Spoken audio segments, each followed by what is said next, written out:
एनडीएच्या बैठकीनंतर आता नरेंद्र मोदींच्या शपथविधीची तारीख जाहीर करण्यात आली आहे। 9 जून रोजी मोदी तिसऱ्यांदा पंतप्रधान पदाची शपथ घेणार आहेत। भाजपला स्पष्ट बहुमत नसल्याने यावेळी एनडीएतल्या मित्रपक्षांना खाते वाटपातही जास्त वाटा मिळण्याची शक्यता आहे। यावेळी मित्रपक्षांकडून जागांची मागणी सुद्धा करण्यात आली आहे। त्यातच महाराष्ट्रातून कुणाला मंत्रिपदाची संधी मिळणार हे सुद्धा बघावं लागणार आहे। एनडीए सरकारमध्ये खाते वाटप कळीचा मुद्दा। चंद्राबाबू नितीश कुमारांना हवीत महत्त्वाची खाती। एनडीएतले इतर पक्षही जास्त मंत्रिपदासाठी आग्रही। 9 जूनला शपथविधी, त्यापूर्वी खाते वाटप ठरणार। महाराष्ट्रातून कुणाच्या गळ्यात पडणार मंत्रिपदाची माळ। निकालानंतर दिल्लीत पार पडलेल्या बैठकीतच एनडीएतल्या घटक पक्षांचं महत्त्व अधोरेखित झालं।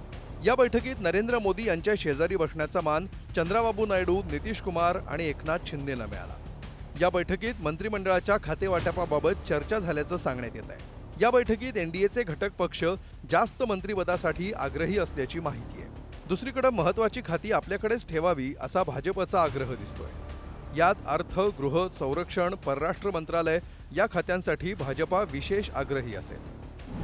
घटक पक्षांना 4 खासदारांमागे 1 मंत्रिपद मिळण्याची शक्यता आहे। चंद्राबाबू नायडू यांच्या तेलुगू देसम पक्षाला 4 कॅबिनेट मंत्रिपदं, नितीश कुमार यांच्या संयुक्त जनता दल पक्षाला मंत्रिपदं, एकनाथ शिंदे यांच्या शिवसेनेला 1 कॅबिनेट आणि 1 राज्यमंत्रीपद, राष्ट्रवादी काँग्रेस अजित पवार यांच्या पक्षाला 1 कॅबिनेट मंत्रिपद, राष्ट्रीय लोकजन शक्ती पक्ष राम विलास या पक्षाचे नेते चिराग पासवान यांच्या पक्षाला 1 कॅबिनेट मंत्रिपद, जीतनराम मांझी यांच्या हिंदुस्थान आवामी मोर्चा पक्षाला 1 कॅबिनेट मंत्रिपद, अनुप्रिया पटेल यांच्या अपना दल पक्षाला 1 कॅबिनेट मंत्रिपद, आरएलडी पक्षाचे प्रमुख जयंत चौधरी यांच्या पक्षाला 1 कॅबिनेट, तर जनसेवा पक्षाचे अध्यक्ष पवन कल्याण यांच्या पक्षाला 1 मंत्रिपद मिळण्याची शक्यता आहे।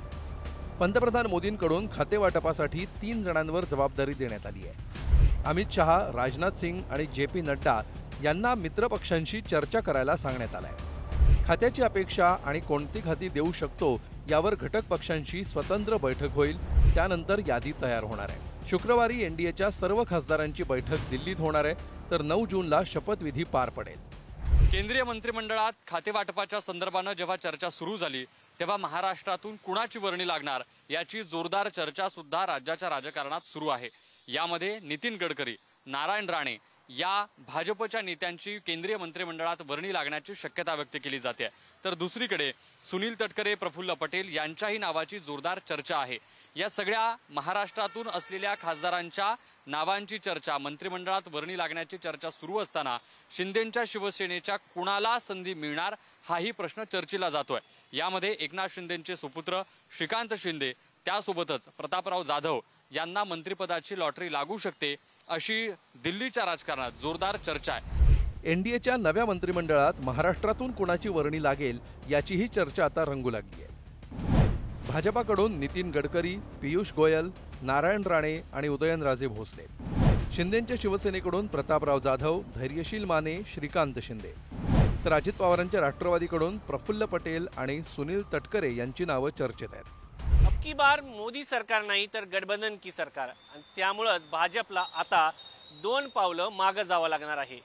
अग्निवीर योजना असो की जातीगत जनगणना असो, त्याचबरोबर भाजपची समान नागरिक कायदा हा अजेंडा असो, या सर्व मुद्द्यांवरती आता भाजपला माघार घ्यावी लागणार का हा प्रश्न या निमित्ताने उपस्थित होतो।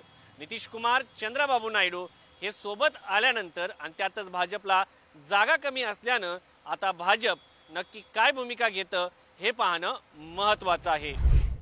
या नावांसह इतरही काही नावांची चर्चा सुरू असण्याची शक्यता आहे। दिल्लीत विनोद तावडे यांनीही अमित शहा यांची भेट घेतली आहे। या बैठकीत राज्याच्या स्थितीचा आढावा घेतल्याची माहिती आहे। भाजपला बहुमत न मिळाल्यामुळे 2024च्या एनडीए सरकारमध्ये घटक पक्षांना महत्त्वाचं स्थान असेल असं दिसतंय। ज्ञानेश्वर चौतमलसह शिवाजी काळे, पुढारी न्यूज, नवी दिल्ली।